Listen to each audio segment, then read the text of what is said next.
All right, everyone, we'll go ahead and get started. First of all, we have a lot of online participants. So for the people sitting at the tables up here, you have the little red lights in front of you. You have to press that button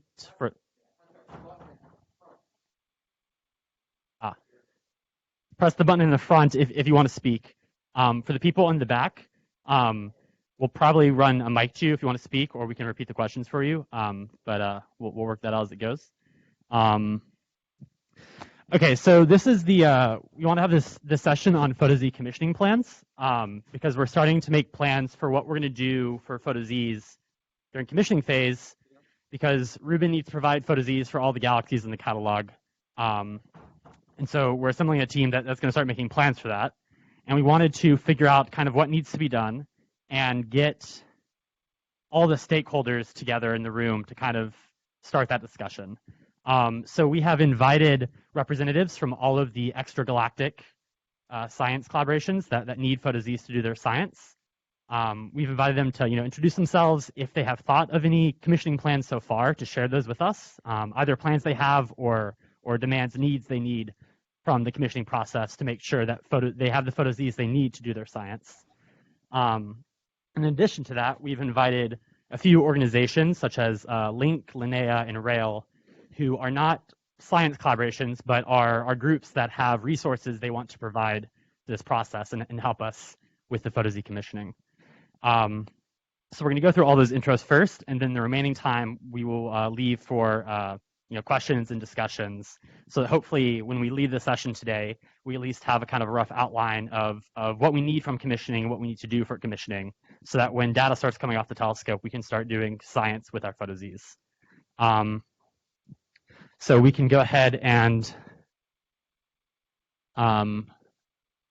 yes, so of course, please obey the code of conduct, and we have a lot of virtual participants. Can you drop if you're online and you have questions, please drop your questions in the Slack channel, not in the Blue Jeans chat. And my co-facilitator, Alex Malz, is on Blue Jeans, and he'll be monitoring your questions on the Slack.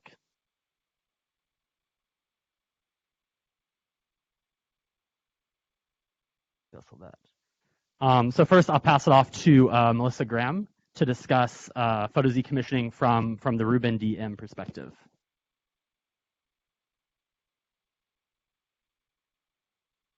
Thank you, John Franklin. Yes, so today I'm going to cover give a really brief introduction to PhotoZs and Rubin data management. So in the annual data releases, the object table, which is the catalog of all objects detected in the deep coads, that catalog will have photometric redshift estimates that are generated by Rubin Observatory and available in the catalog at the time of data release for you to use for your science. Data management will select one or more existing community-vetted algorithms that meet a set of minimum scientific attributes and serve the widest variety of science applications at that time to create those PhotoZs. So doing that, though, is a really big job. The science community are the ones who are best poised to provide input on what kind of PhotoZs and to scientifically validate those PhotoZs that do go in that object catalog. So we have a roadmap for this process that started a year or two ago and goes straight up through operations. So just as a reminder, you can find everything that I'm going to say in our data management tech note. Hold on. You can find everything I'm going to say in our data management tech note 049. That's DMTN 049. Right, so last year we had this phase of letters of recommendation regarding object PhotoZ. And so though that was a time when we asked the science community to either recommend specific algorithms that they thought would be really well suited to produce object PhotoZs, or to recommend different science application use cases that they really needed for those PhotoZs that we should take into account when we're making the decision of which community vetted algorithm to choose. So that happened. We had the PhotoZ, these letters of recommendation come in late last year. We summarized them and shortlisted 5 PhotoZ estimators earlier this year. In mid-2022, we formed the PhotoZ commissioning team, which I'll tell you a little bit more about in a moment. And then looking forward, that team is going to work throughout 2023.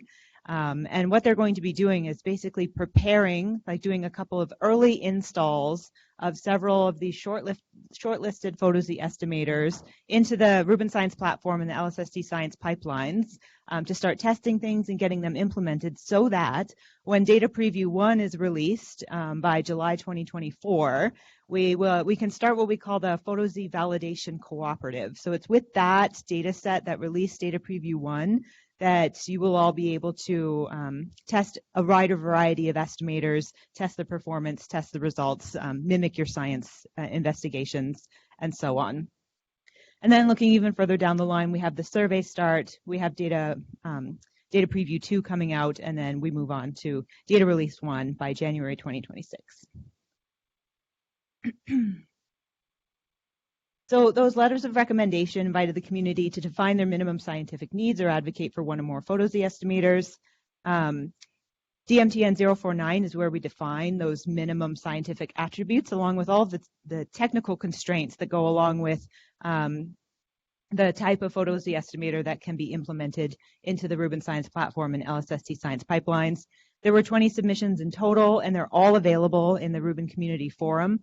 13 of them advocate for particular estimators, whereas 6 describe more science use cases and related needs, and 1 was more of a non-letter of recommendation from DESC that sort of talked about their PhotoZ work, a lot of complementary things going on in DESC. So the 5 estimators that were eventually shortlisted that have like a proven track record of performance and also met all the technical constraints were GPZ, DEMP, DNF, LIFAR, and the BPZ estimators. So those are the ones we're going to be looking to first, that this PhotoZ commissioning team will focus on and trying to implement like as soon as possible as test cases. So this PhotoZ commissioning team that I mentioned, most of their activity is going to be between 2022 and 2024. Everyone was invited to join. It was kind of an open call, mostly focused on the people who submitted letters of recommendation. The goals of this team are to develop the infrastructure for PhotoZ validation within the Rubin Science platform. They'll then guide early implementation and validation for at least a few of those shortlisted PhotoZ estimators. They'll have access to the pre-release commissioning data to do so, and eventually all that work that they're about to do is going to enable broader participation in that PhotoZ Validation Cooperative that I talked about before, which will happen once the DP1 data is released. So I put a list of the people who are currently involved in this PhotoZ commissioning team here. And what did I want to tell you here? Oh, yeah. So these people, they'll be in place, and by the time Data Preview 1 comes out, they'll have assembled the experience and infrastructure to support your work in validating more PhotoZ estimators with the DP1 dataset. And yeah, so if you're interested in PhotoZs, but not at the level where you want to commit significant amount of time to actually work on commissioning data, but you are interested in maybe doing the PhotoZ validation cooperative later, but you're wondering what to do now. So until then, the best advice is to join an LSST science collaboration, such as DESC. Try to participate in our Data Preview 0, if possible. And also to join the Rubin Community Forum and set yourself to watching the Photometric Redshifts category, because we intend to make public announcements and track all of our work there publicly, so you can sort of follow along with what's going on or make recommendations and just basically keep yourself informed on the process. And that's all I wanted to tell you about our PhotoZ roadmap. But am I doing questions now? Or are we doing them later? Okay.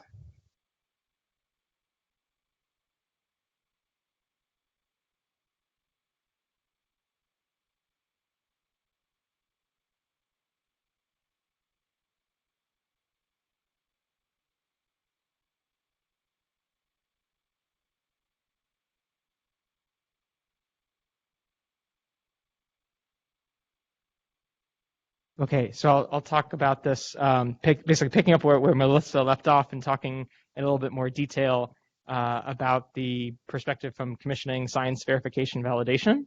So there are not requirements, system level requirements in the observatory system specification and the LSST system requirements that are specifically related to galaxy photometry, in the sense we don't have normative requirements with specific quantitative values.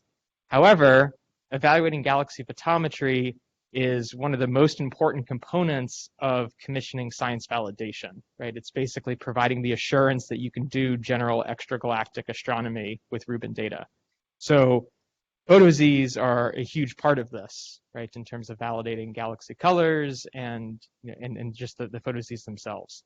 So recognizing this importance, the current planning for the on-sky observations with LSST CAM includes deep multi-band imaging of fields that would be suitable for developing and testing PhotoZ estimators, because we recognize that this is a long lead time item in order to have these estimators implemented and tested prior to LSST DR1, and ideally to have them ready for the data previews so that you can begin the PhotoZ cooperative.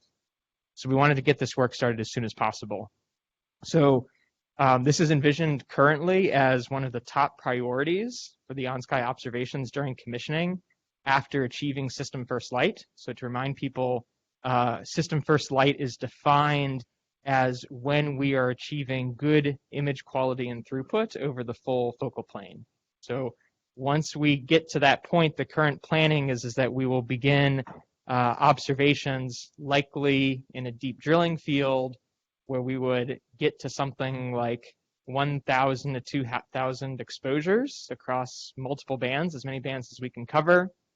This would get you to something like 10 to 20 year LSST depth.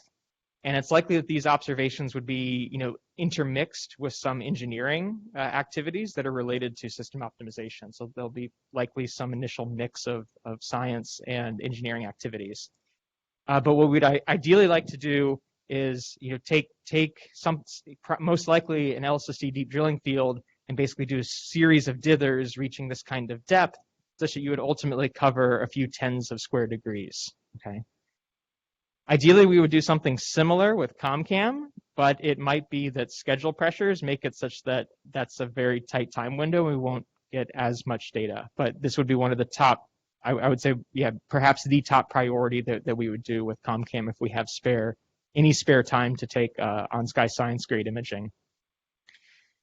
There's a possibility that during the LSST CAM science validation surveys, which come after that system optimization phase, one of the items on the menu is something that looks like a pilot LSST wide fast deep survey. They would be covering something like 1,000 square degrees in multiple bands.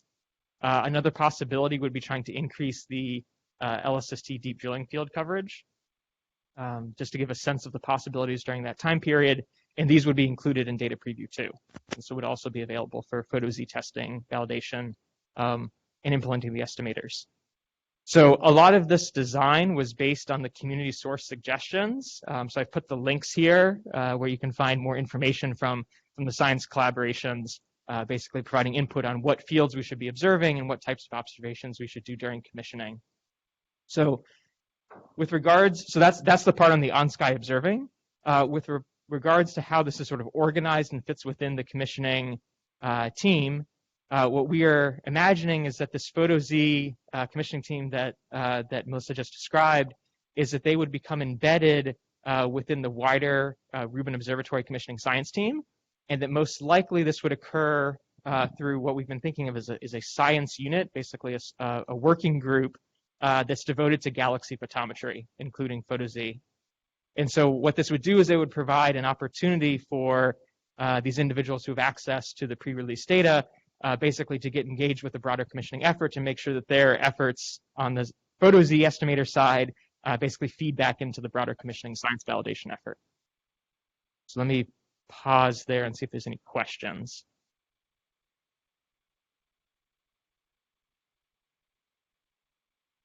Hopefully none of this is surprising.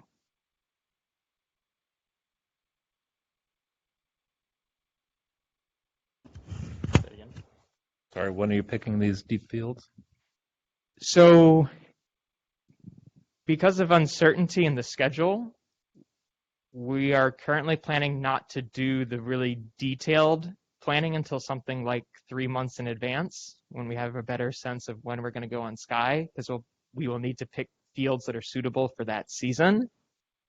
I would say that we can probably start now to refine the menu of fields, and we would likely be drawing them from the suggestions here. This idea of doing the deep observations is partly driven by, from the project side, what we need to do for commissioning science verification. But given that we have some flexibility in terms of exactly where we point, we basically want to do those observations that in a way that maximizes opportunity for science validation, including photoz's. And so that's why we're currently planning on one of the deep drilling fields. Whatever is available during that season is the most likely target. But if there are other locations on the sky that would be preferable, it would be very good to communicate this to me and Robert to make sure that we have that in our planning. Well, so I bring this up in that if you choose Cosmos or XMM, depending on time of year, then from DESI you can get the 100,000 plus available redshifts. Anywhere else, SOL. Right. So, I mean, I would say, basically, if it happens during springtime, Cosmos, right? And if it happens during the fall, then the other field that you were describing. That, I think that's the most likely candidate, effectively. So it'll basically be determined by the season at that point. Yes.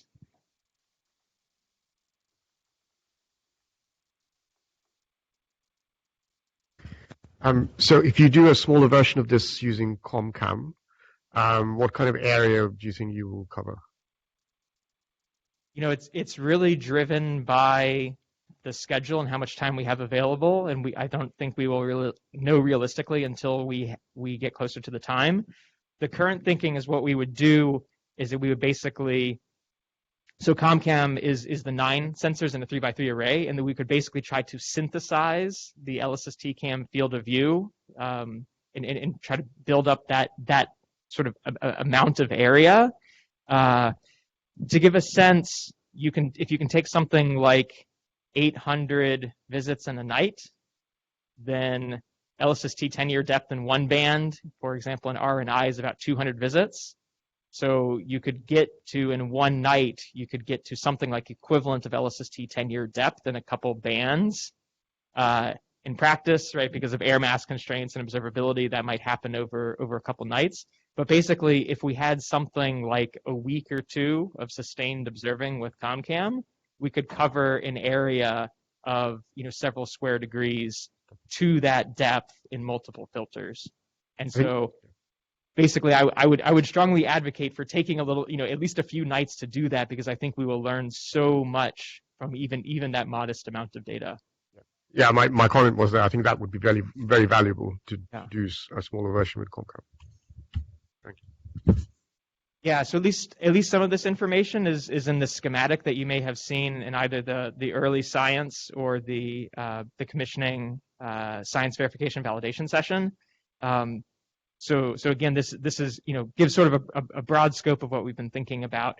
But I think the part that may be most relevant, what we were just talking about, is the system optimization phase, and this is where we likely be targeting one of these deep drilling fields and going to this amount of depth.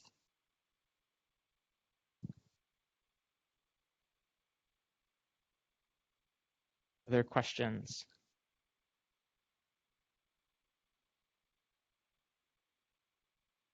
All right.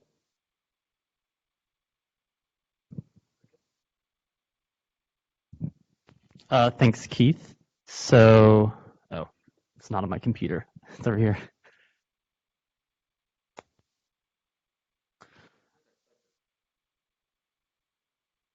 I see. Okay. So now we can start hearing from the science collaborations.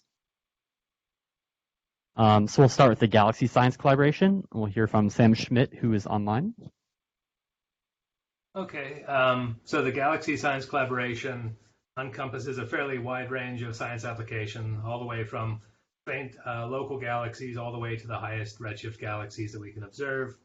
And what complicates our overall goals as a science collaboration is that not only do we want accurate redshifts or well-determined redshifts, we also normally need jointly derived physical parameters for a lot of our science: star formation rate, stellar mass, rest frame colors, etc. And doing that in detail is rather difficult computationally and in terms of storage.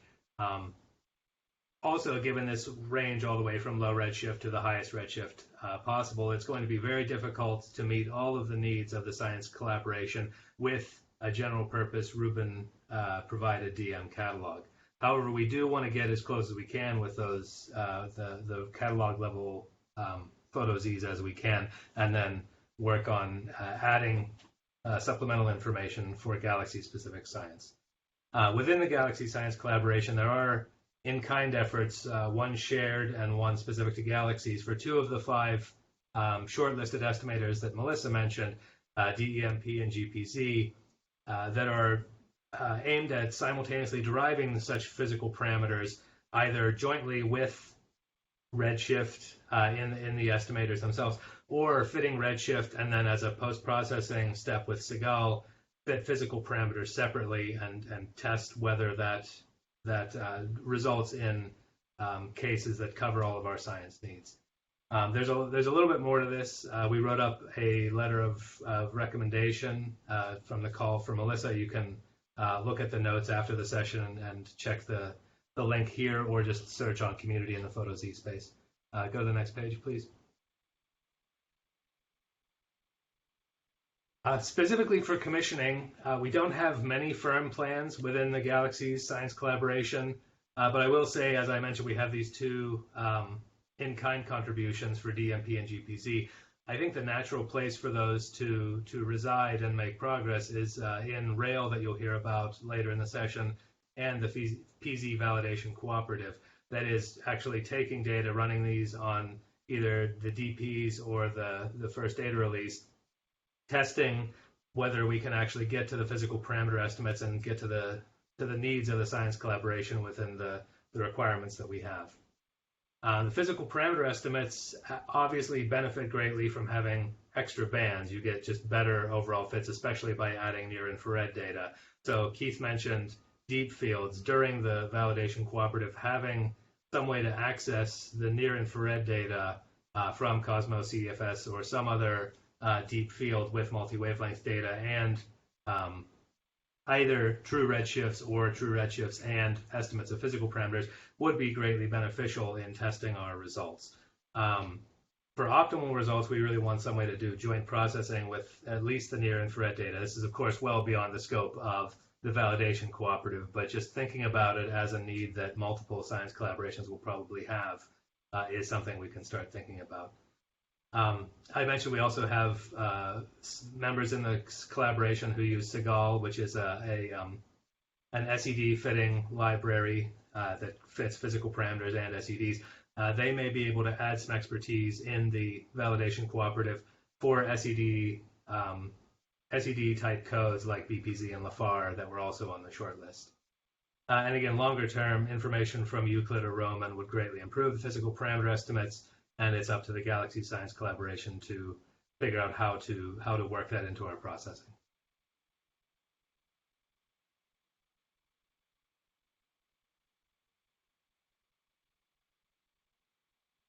So are there any questions for Sam before we move on to the next science collaboration?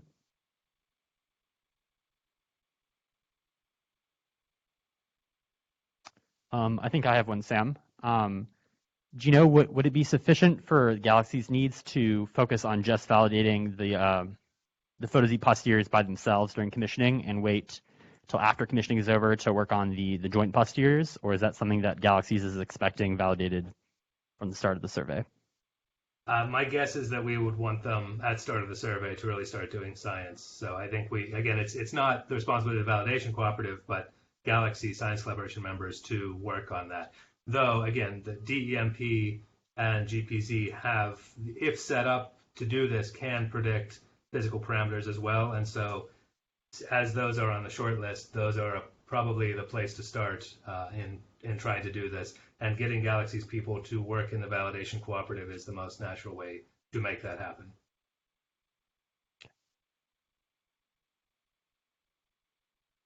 Okay, if there are no other questions, then we can move on to the strong lensing science collaboration. Hi. So thanks for giving us the opportunity to speak. So for strong lensing, it follows very naturally from what Sam was just talking about. We're also interested in photos's as well as galaxy properties. And I think what I wanted to point out is that strong lensing are effectively very complicated fields in different ways. We have crowded cluster fields right through to individual galaxy lenses, where blending of the source images and the lens itself can be and are known to be problematic for getting accurate photos's. But all our science cases benefit from good photos's for both the lens and the source. And I just wanted to, so the figure that you see on the left is just a composite of different scales of lenses. But I'll just focus quickly on the right, which is kind of our schematic for elements of the strong lensing pipeline. And the yellow boxes kind of highlight where photos's come into our whole kind of strong lensing process. So the biggest issue with strong lensing is in discovery, and particularly that we will, even with early years of LSST, we will still be in the regime where we're expecting to have something like 10 to the 5 strong lenses across the survey, but we'll have candidates at least factors of 100 or more bigger than that due to the high rates of false positives in any automated algorithms to search for lenses. And so photos's have a role in that, in the sense that you could use, for example, accurate photos's for the lensed images as a filter or a ranking method to sift out false positives from true positives. So actually getting the source redshifts is important. Knowing that the source redshift is in fact a higher redshift than the lens is already a first pass. That's very critical. But also moving on from that, once we have these candidates, we also want to have plausible models for them. Again, it's another way of sifting out candidates, but it also then allows us to do the physics, measured masses, and start doing some of the analysis. And obviously having good source and lens redshifts breaks a lot of degeneracies in the modeling, and it's much easier to get good parameters out if we can constrain those things rather than leaving them as free parameters in the lens modeling. Then we, as all of us are experiencing, we are all going to be resource starved in terms of follow-up for all the exciting things we're going to discover, and that certainly applies to strong lensing as well. So we really will not have time to spectroscopically confirm all the lenses that we're going to find. So we do want to use photos's again to help us optimize where we focus our follow-up efforts. And also we have a program on the Foremost telescope to basically fill fibers with strong lenses in the fields that they're going to be covering as part of the TIDE survey. And actually the photos's that we can get early on will help us prioritize targets for search follow-up. Could we go to the next slide, please? So in terms of, what the critical issues are, I mean, you can kind of see it from the images on the left. We have, images that are very close into the lens. There's a case on the extreme left column where you basically don't see the lensed images because the lens itself is so bright. So deblending is really the key to get accurate lens and source redshifts for strong lenses. So this is all hand in hand with Scarlet or whatever deblending algorithm is part of the Rubin pipeline. And that will allow us to get the accurate photometry to get good photos's and also the properties of the galaxies. So there's been, a number of issues with basically extracting those good photos's, and primarily the issue is the kind of pollution of the lens light in the source images. So so there's been a study by Langrudi there that is linked in the slides. And the main factors affecting accuracy is how well you can define the shape of the lens, and also the contrast between the lens flux and the image flux that you're trying to get the measure of the photometry of. So if you have the case where the image is brighter than the lens, then you can do reasonably well with current, lens subtraction methods and then template fitting, and you get outlier fractions of about 20%. In the regime where, the lens is really struggling to appear, the source image is struggling to appear above the flux of the lens, then that really is, a catastrophic rate. We're at 75% of outliers, which basically renders the whole process very difficult, particularly if you have very small Einstein radii. So while I think the case where we have very bright lensed images will be okay, but beyond that, which will be a lot of the cases, we really need and rely on good deblending to get the accurate photometry. So that's kind of where we are at the moment in terms of commissioning. All these things can be tested at commissioning,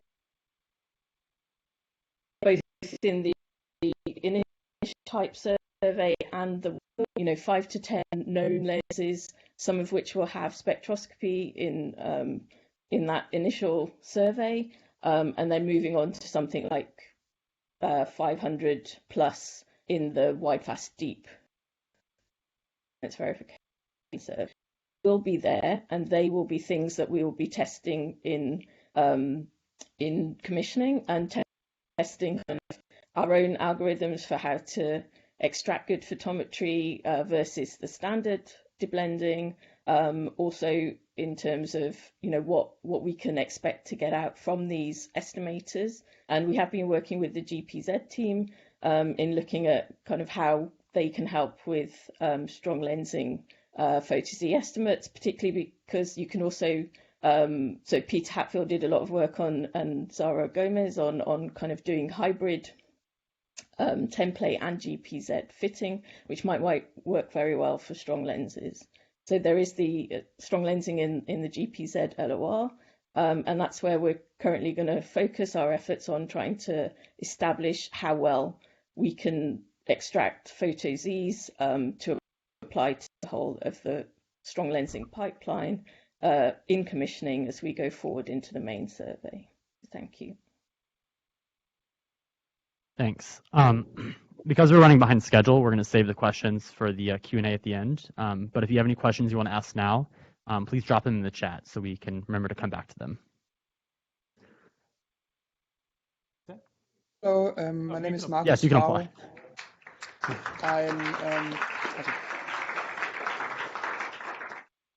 So now we'll move on to desk. Sorry. So my name is Markus Rau. I'm the co-convener of the Photo-Z working group with Shahab, and we are also members of the commissioning team. So I will give a little bit of a perspective from the desk side. So desk is the dark energy science collaboration. As the name suggests, we are very interested in accurate cosmology and constraining the dark energy equation of state. And what our goal in terms of science is shown here on the right-hand side in this very nice Fisher ellipse that shows the expected constraint in our final year in W0 and WA space.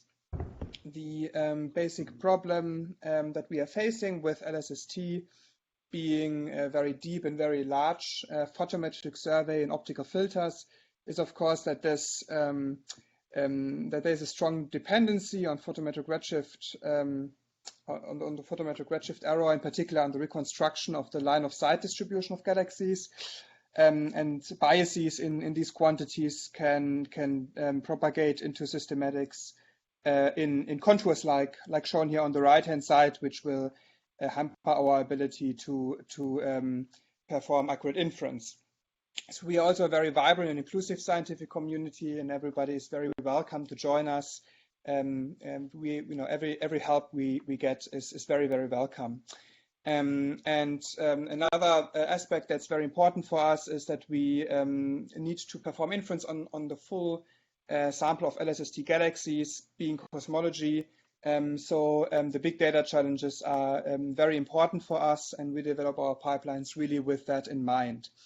If you could go to the next slide, please. So I will give you a little bit of a perspective on our commissioning goals.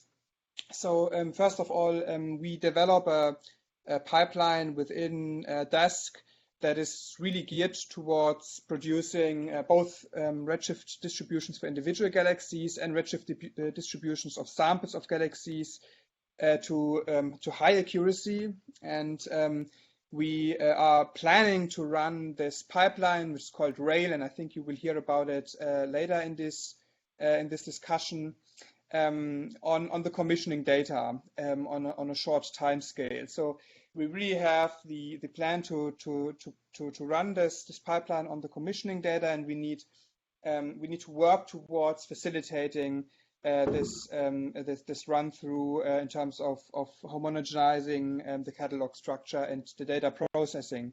So just a quick overview about our activities related to PhotoZ and specifically towards the development of this pipeline.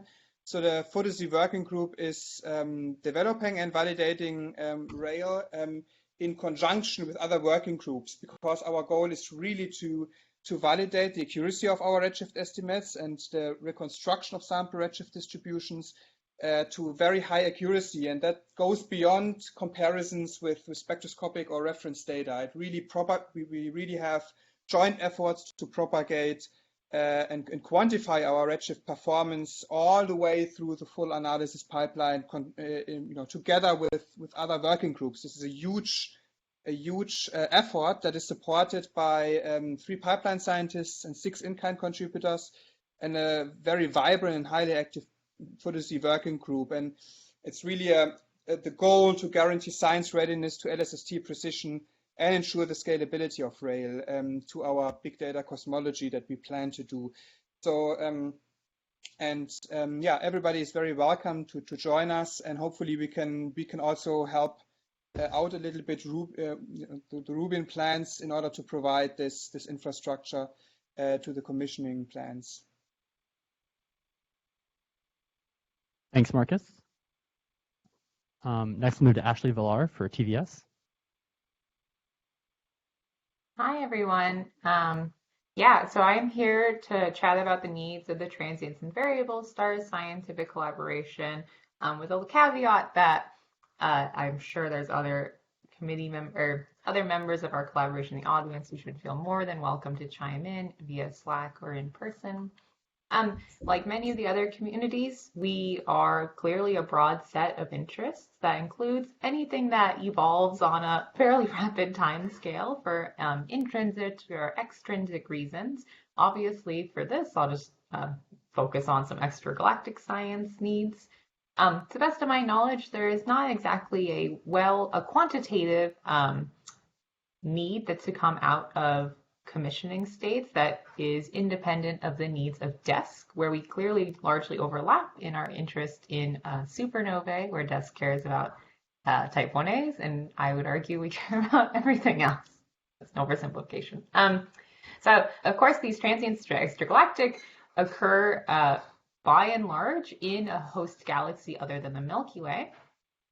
And the important thing for us is largely the fact that a point estimate of the redshift, ideally an accurate one, really helps us with classification of the underlying sources, because we can then put it in a rest frame and have a more one-to-one comparison of the various physics that we expect. I'm careful to say that we want a point estimate, because right now, that is how those are incorporated. That is how redshift information is incorporated into our classifiers. There isn't a direct way to incorporate a full PDF or a PhotoZ estimate.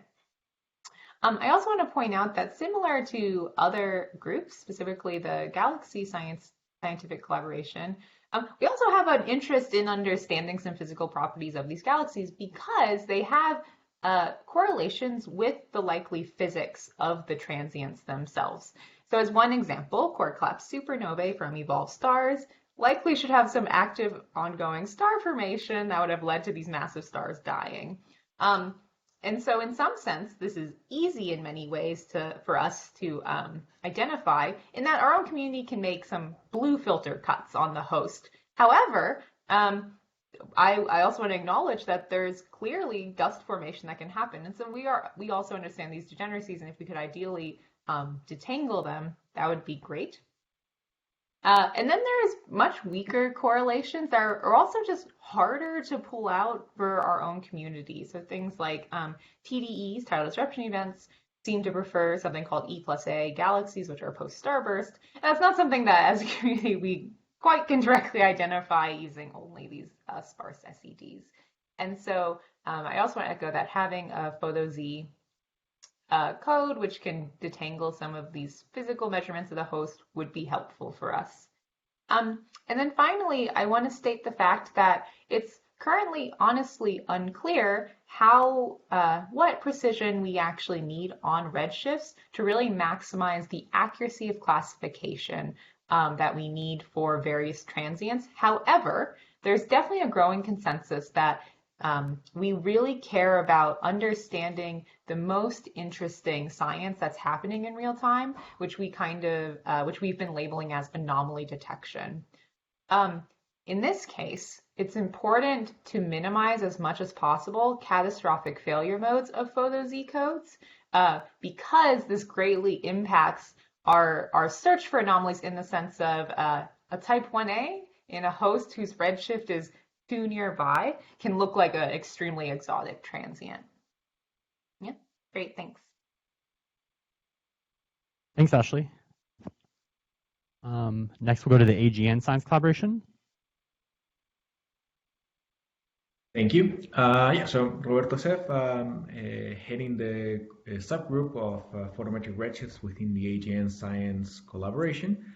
One of the 4 main subgroups, which also include AGN identification, multi-wavelength photometry, as well as variability. And all of these divisions are somewhat arbitrary because obviously they are all quite connected.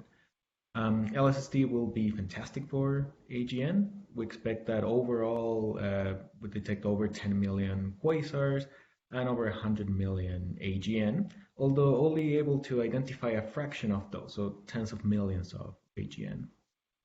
In terms of the photometric redshifts, AGN are fundamentally more complicated than galaxies. You have an underlying continuum that is variable, but it's also quite flat, which leads to lots of catastrophic failures as well as inaccurate photometric redshifts. So that's our main concerns are those, but I think it's important to mention that it's probably important for everybody here as well, because an object that is a real AGN, but it's not properly characterized as one, is not identified as an AGN, and has a very poor photometric redshift, can actually impact all of the other areas of science by contaminating samples. So I think we submitted a few LORs to the call, pointing out the importance of identifying AGN, of trying to know the ones that are already known, as well as having a PhotoC code that works with AGN. So one of the PhotoC codes included LEFAR, and in particular the MTE in-kind contribution being led by Mara Salvato will provide an AGN optimized version of LEFAR, which as of this moment is what we plan to be the main code for PhotoCs in our collaboration. Adding multi-wavelength photometry would be fantastic, but I think that will have to be done as a science collaboration level in terms of PhotoCs. I don't think this will be part of the main plan for the main samples of wavelengths outside of LSST. But yeah, so those are the basic aspects I wanted to highlight from our collaboration, and yeah, just mention how different of a problem it is for AGN. Awesome. Thanks, Roberto. So that was the last of our science collaborations, and now we'll move to hearing from those 3 external groups who hope to contribute to the PhotoZ commissioning process. Next, we'll hear about Linnea from Julia.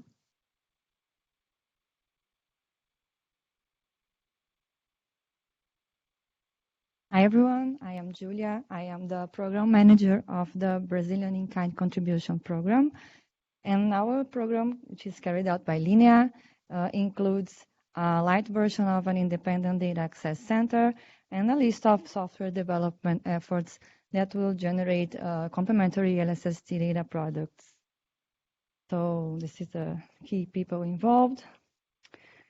And one of the contributions related to PhotoZees is the PhotoZees server, which will be an online service available for the LSST community to host small-size PhotoZees related data products, such as spectroscopic redshifts catalogs, training and validation samples, validation results, and all the relevant metadata associated to it.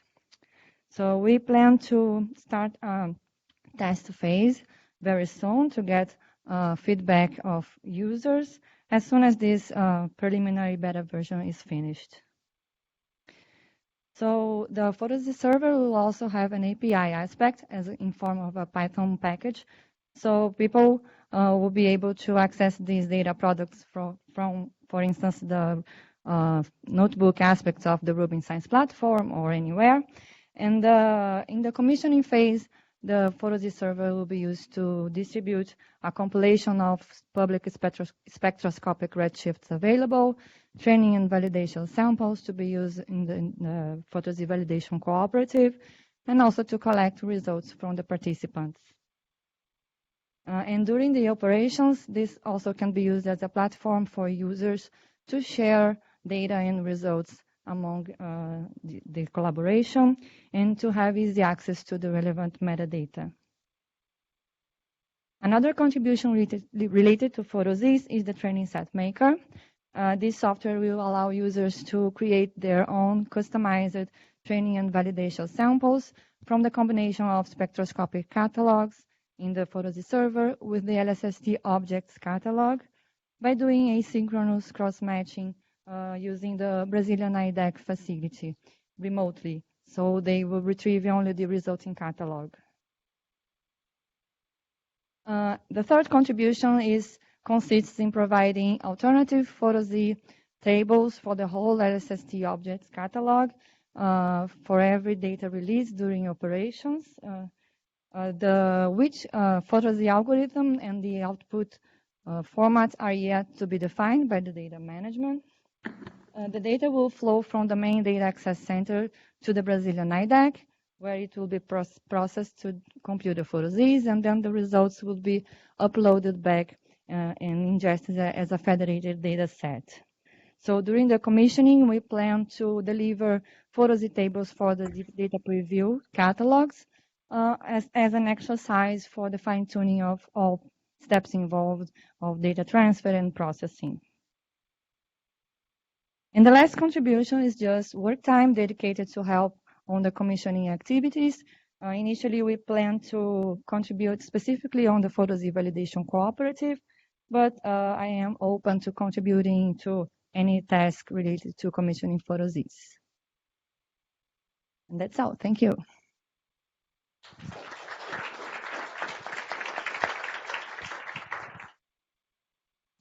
Thank you. And now we'll hear about Link from Rachel Mandelbaum.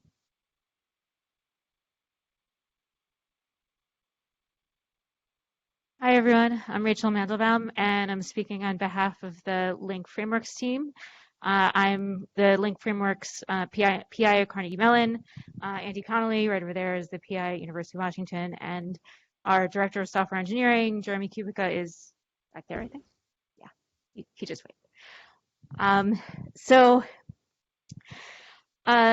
Just for those who aren't familiar, Link Frameworks is an initiative that aims to provide advances in cross-cutting software infrastructure that's going to enable the community's analysis tools to work at the scale and complexity required for the LSST data.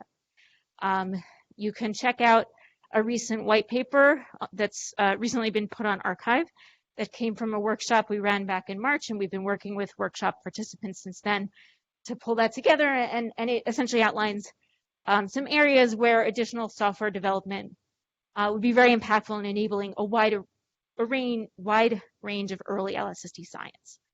And one of those areas was PhotoZ. So now to speak more directly to the goals of this session about PhotoZ and commissioning, the Link Frameworks team goals in that area are to provide effort from software developers working in close collaboration with scientists on cross-cutting software infrastructure.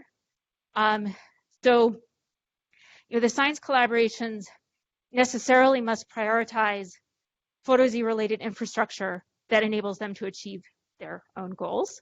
And we'd like to supply effort that can potentially support multiple science cases, whether that means developing something new, or whether it means, for example, taking excellent tooling provided by one science collaboration and supplying effort to enable it to meet a wider range of scientific use cases. At the same time, we recognize there's a lot of effort in these areas.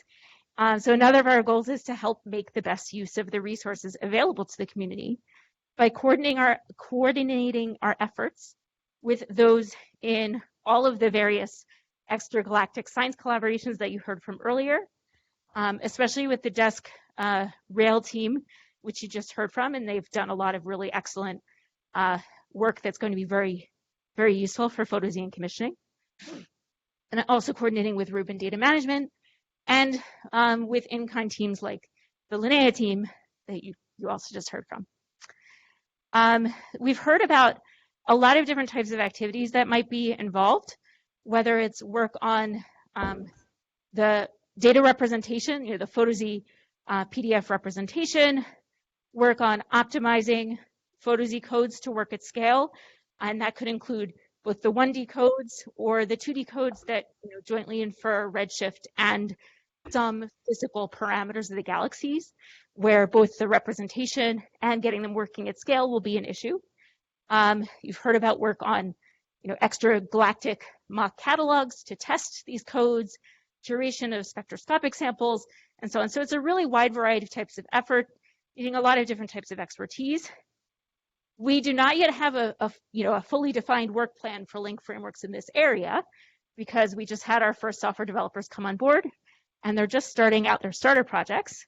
But what I can say for now is that the fact that we have software developers working in close consultation with scientists means our team might be more suited for certain types of tasks, optimization, work on data representation, than on others like catalog curation or production of mock extragalactic catalogs involving, the deep knowledge of the astrophysical systems at play.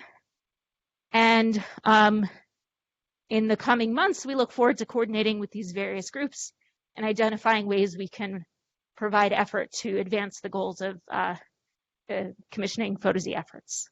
Thank you.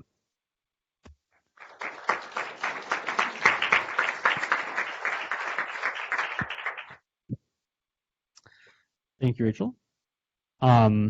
Yeah, so that was the last of our prepared presenters. So now we'd like to open up for Q&A and discussion. So if anyone had any questions for any of the people who presented or just for the room at large to discuss, go ahead and ask now.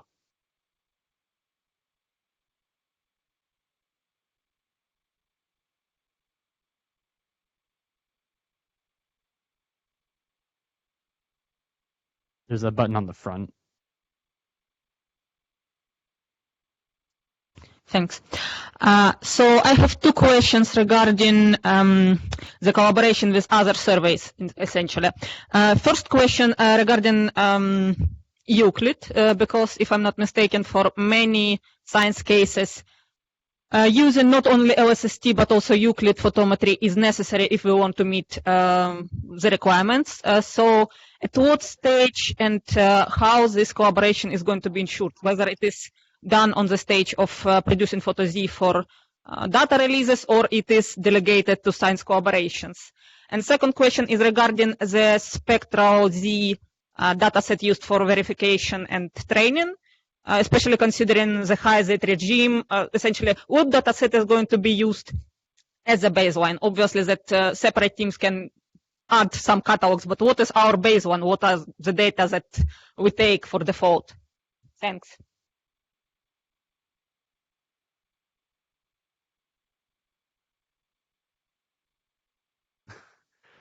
So if anyone's more knowledgeable about this than I am, please speak up. But so first of all, I believe we won't have any Euclid photometry during commissioning. So we won't be able to use Euclid as far as PhotoZ commissioning goes.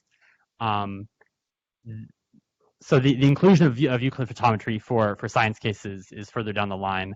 I don't know if that will be, if the inclusion of Euclid data will be left to science collaborations or will be something served by Rubin. I don't know about that. I can also say that as far as the extra spectroscopic catalogs that are used for that calibration, at least during commissioning, is kind of dependent on when commissioning happens and which fields are in the sky and which fields we decide to observe during that period. It sounded like there's a high probability that we'll use either Cosmos or the other field that's in the fall that I can't remember the name of. Say one more time. XMM LSS, because I believe those will both provide us with both DESI spectroscopy for tens of thousands of galaxies, as well as the other spectroscopic surveys that have covered those areas.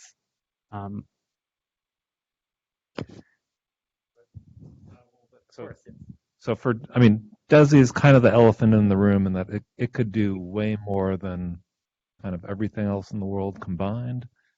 There's been no request from a Rubin project for anything from DESI. So we've started working on some of these fields in the thought that, gee, good community service, we could build up these fields. We can choose our targets. So there's opportunity here to do plenty. But the sooner that we knew about it, the easier it would be to do. The numbers that we have in these fields, we're already in the 10 to the 5 regime. And we can go faint. So, people like to think you can't go faint. If you have a really good spectrograph, you can go really faint. Can you comment on this? How faint can you go? So we've been testing out at around 24 point something. I mean, our main survey goes to 23.5 on galaxies. They're selected in a particular part of color space. And we've also been studying kind of where you are in color space, how expensive is it to get spectroscopy. So, if you wanted to really go super deep, there are choices to make where if you just cut out the 20% of color space, that's the most challenging to get redshifts, which are also challenging to do PhotoZs, as it turns out. Then you could go. I don't want to quote a number. We actually haven't pushed to the limit of what we can do. Our gold sample that we use to forecast science performance is roughly I less than 25. So ideally, we'd like to have flux limited sample, no color cuts, flux limited sample down to I less than 25, as many galaxies as you could reasonably deliver. So if you need to establish some project to project discussion, let's do that to see what you can deliver. Can I ask, David, do you have it published, the kind of color versus efficiency of getting spectra? Because that would be really helpful in terms of trying to build up different training samples.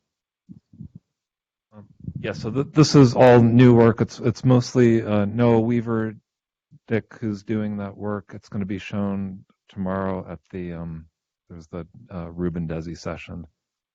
So if you could show up there and feedback would be welcome on that.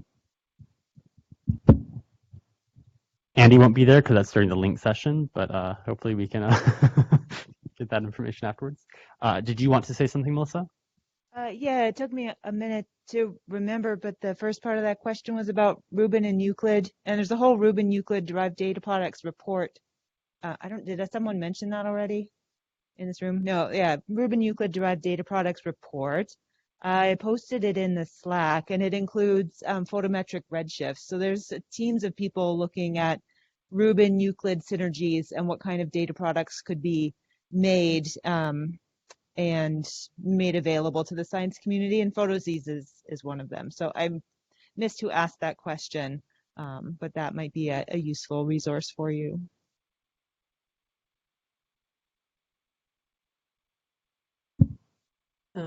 So one more thought on this specific to the commissioning timescale. So if spectroscopy is not available deep enough or in the commissioning fields, or we do have the possibility of validating PhotoZ estimators or characterizing them entirely with mock data. So the point of Rail is to make realistically complex mock data so that you can test robustness to the unexpected or to the kinds of systematics that we anticipate at levels at or more extreme than we'll likely get.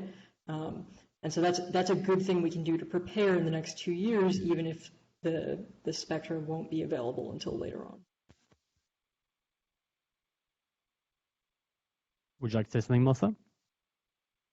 There's a question from the blue jeans whenever we're ready to move on.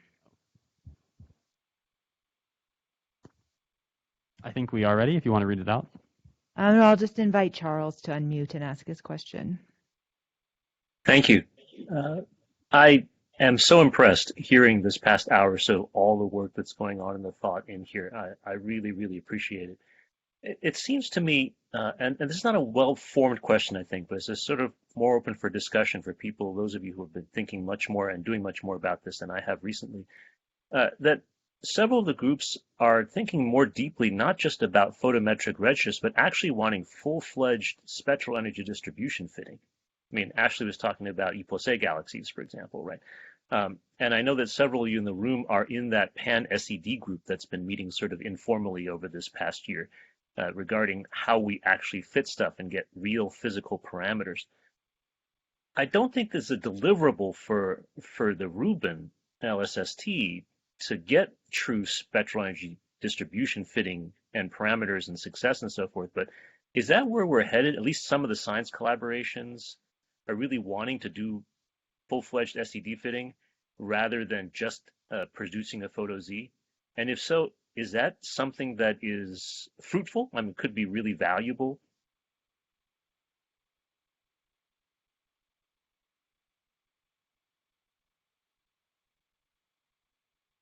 We have a lot of head nodding in the room.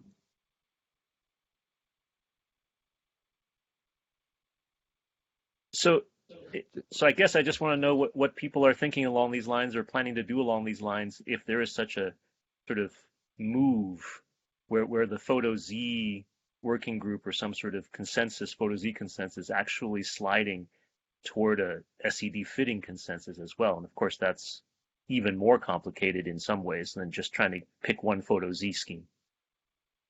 Charles, thank you for bringing this up. This is Eric Gaweiser. Hey, Eric. Hey, Charles. Just to comment on that, we've talked about this in the Galaxy Science collaboration, and there the intent is to have sort of a light version of SED fitting be run automatically on every galaxy.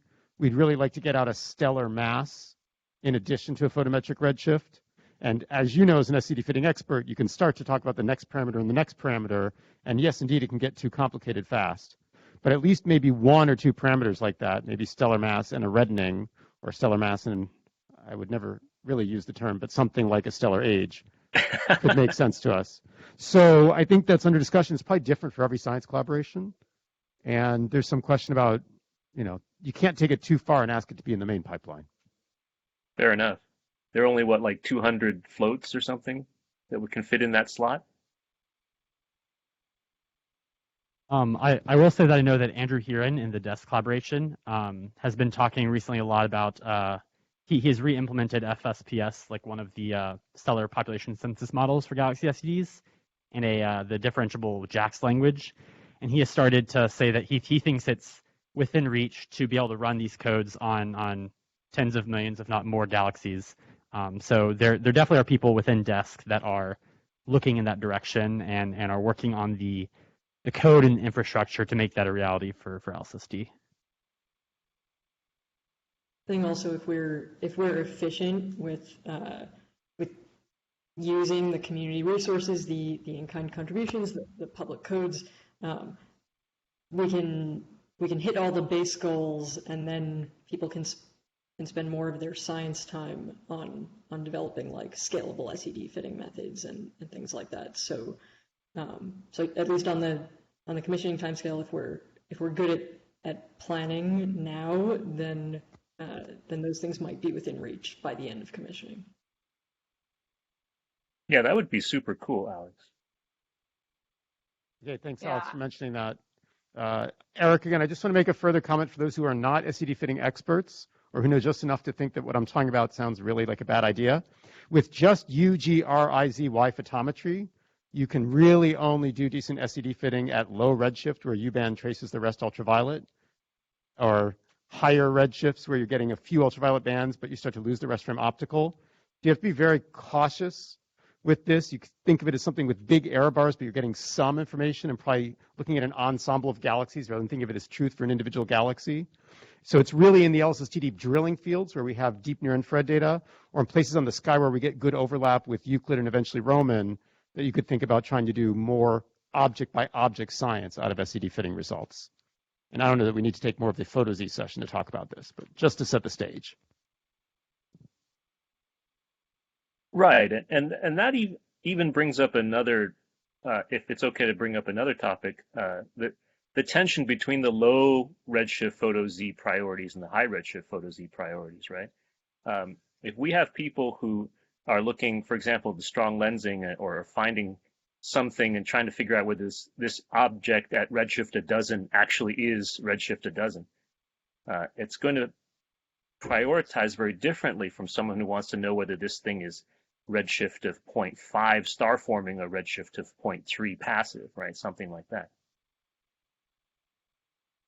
So to bring up Rail again, one of the strengths is that you can implement arbitrary metrics, and they can consider low and high redshift estimated galaxies separately and evaluate that, and so that having a framework where you can add in more metrics is powerful if we collectively use it.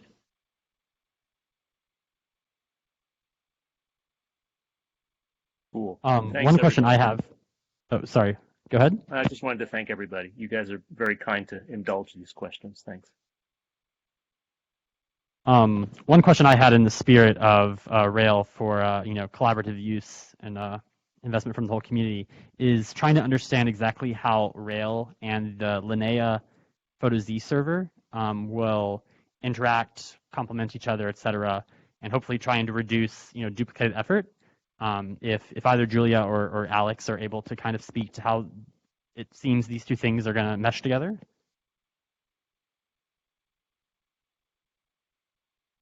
Not exactly about the server, but the other contribution that is to provide PhotoZ tables.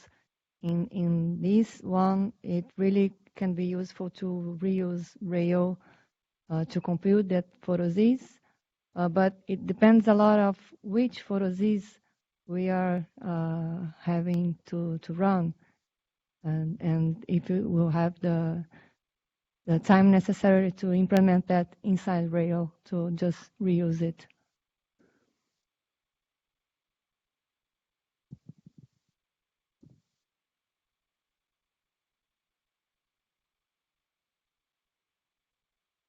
Melissa? There's another raised hand in the blue jeans, but it'll be a separate topic. Is it okay to move on? I think so. It's okay. In that case, Marcus, go ahead and unmute and ask your question. I think I can be very quick. I was just hearing from the DESI team. I think it would be very, very important for LSST to LSST desk, to have some communication with the DESI team, because the DESI sample is absolutely integral for us in the validation and calibration of our sample redshift distributions in the context of the cross-correlation methods. So there are several different aspects that are of importance, for instance, the modeling of galaxy dark matter bias. So having a good understanding of the sample selection. Jeff, perfect. You answer all my questions. Thank you. Yeah. So it would be great to have this discussion. That was everything. Yeah, Jeff offered to help facilitate as a DESI liaison. Thank you, Jeff, for that. I assume that's Jeff Newman? Yeah. Cool. Yeah. If there aren't questions in the room, I have a question, but I can't see if anyone in the room is waiting. Go ahead, Alex. So the people who've been developing Rail would really like it to be useful for everyone. What are the barriers to all the other groups who are, building similar infrastructure? What are the barriers to using this public tool? How can we make this happen?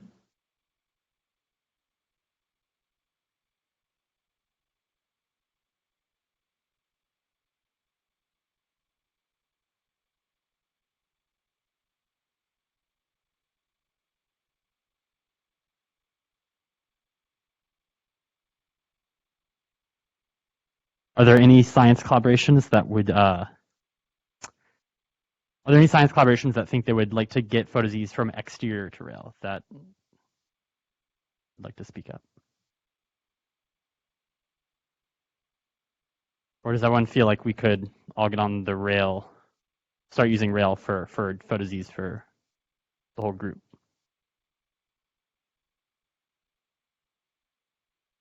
Jocko?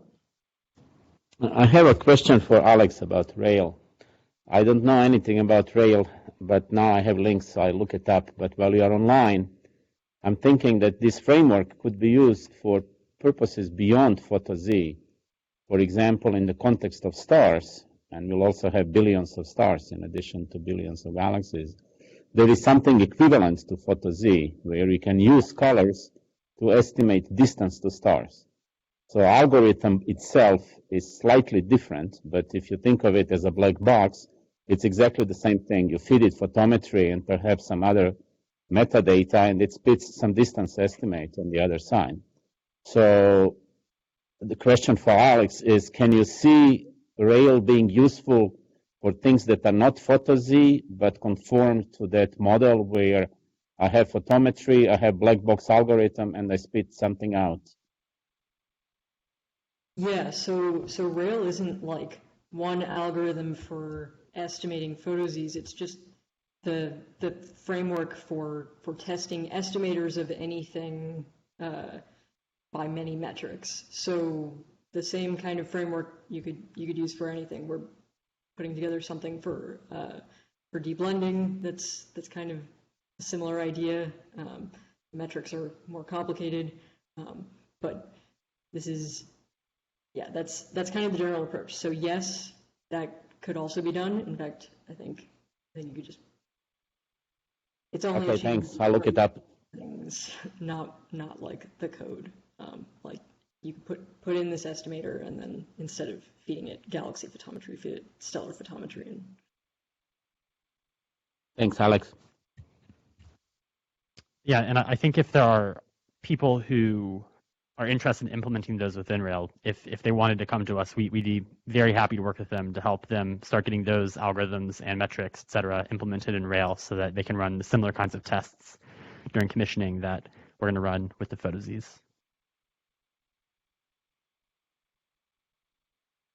Obviously, that wouldn't be the responsibility of the PhotoZ group, but we could use the same infrastructure and kind of, develop alongside each other.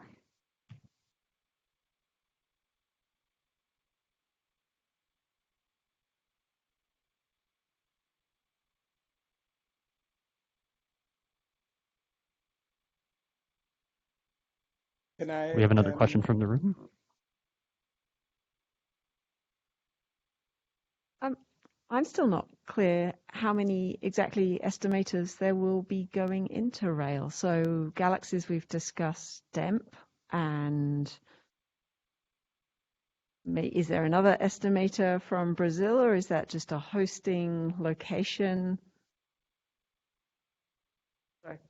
maybe, and are there others? Because it sounds like rail benefits from having several estimators within it, but it's not clear to me what those would be.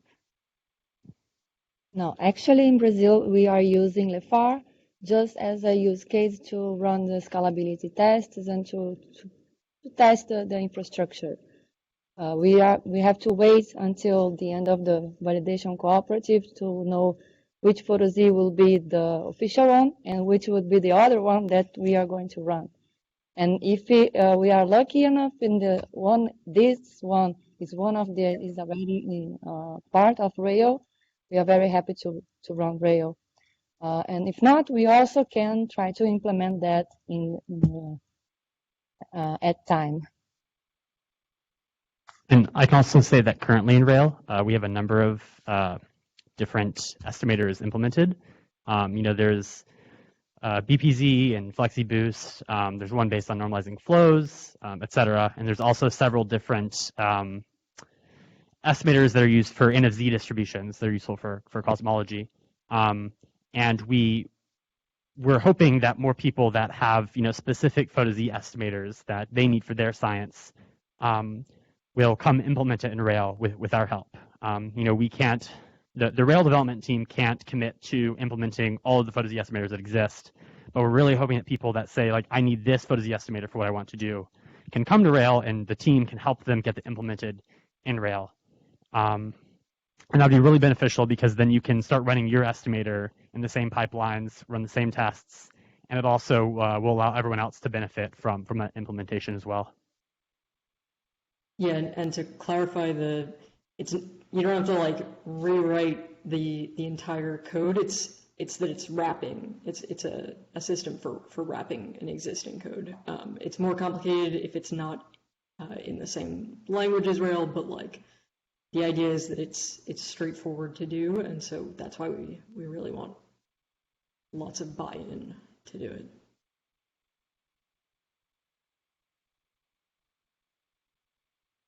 I think Marcus was raising his hand. Yes, I have one comment. I think one aspect that's extremely important if we want to use Rail for other aspects of fitting spectra to the photometry is developing or extending the development of polarization strategies. Because so, for example, in the current development of Rail, we have one in-kind contributor that does amazing work in parallelizing the evaluation of likelihoods across a large sample of galaxies. But this is certainly an aspect that can get quite technical, and where I think a lot of work needs to be done in order to make sure that Rail scales to the very large sample size that we really would like, and this could give you also a very nice incentive to apply Rail to other areas, because you would have this very general framework of parallelization. This is one part, and the other part, which should also be mentioned, is that by Alex and Eric Charles, so there is a development of QP, which is essentially a framework to process functional data, so distributions mainly, and this is extremely useful in order to deal with redshift distributions. So it's kind of linked to the Rail development effort, but it can be extended towards other types of functional data. And to my knowledge, there is no really a comprehensive package to do gradient evaluation on multidimensional functional data, clustering on functional data. These are all aspects that have a very broad applicability across science. So maybe this would be something where we could collaborate across different collaborations, science collaborations, and even with Link that has maybe more capabilities towards that. So just a thought.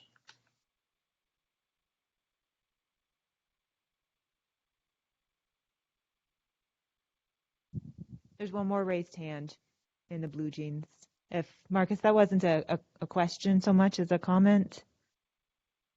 Yeah, I mean, if somebody has plans to work on similar aspects, I think it would be great to coordinate. So I just opened that up if there is some feedback on these points.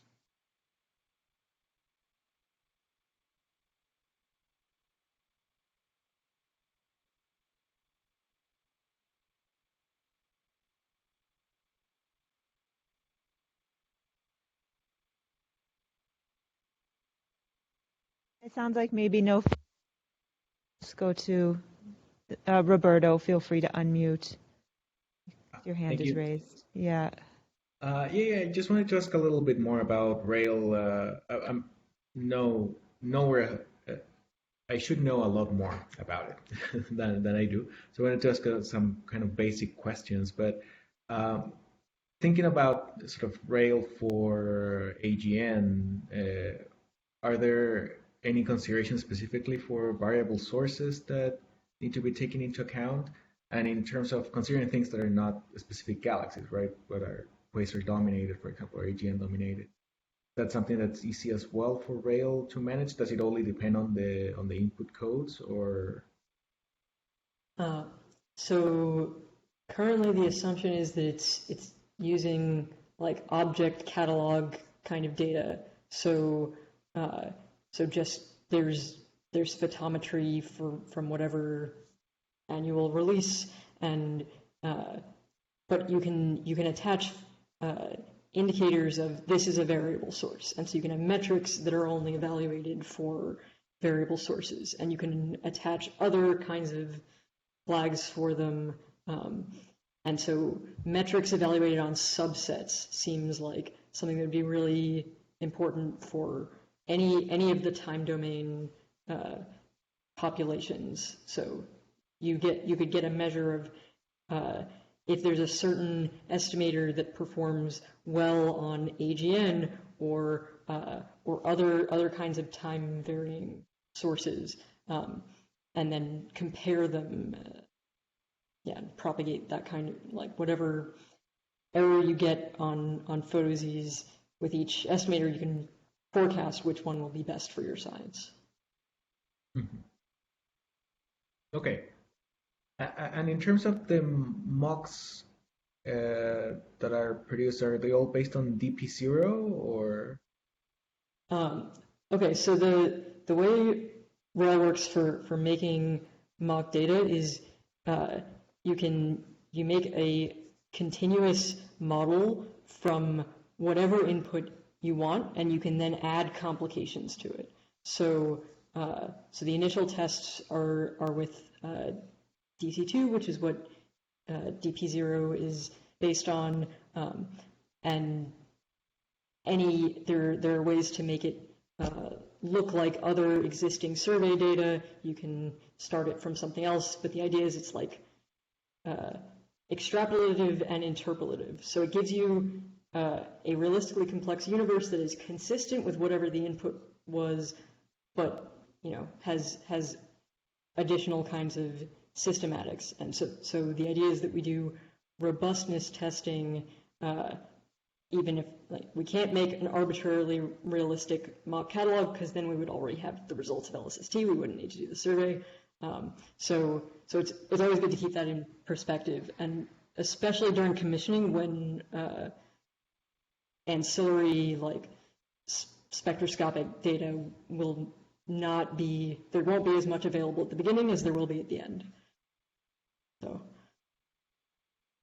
So we are at the end of our time. So I want to thank everyone for coming today. It's good that we have started having these discussions about what needs to happen so we can commission our PhotoZs and start doing our science. I'd encourage everyone to keep an eye on the PhotoZ topic on community, because this fall there's plans to start ramping up the commissioning process for PhotoZs, like the formation of the PhotoZ science unit for commissioning that Keith Bechtel talked about at the beginning of the session. And it's important that, especially for all the different science collaborations that have specific needs for their science, it's important that you have a representative involved in this process so that your needs can be met and so that we're ready to do your science when the data arrives, and just to stay active in this process. So thanks, everyone.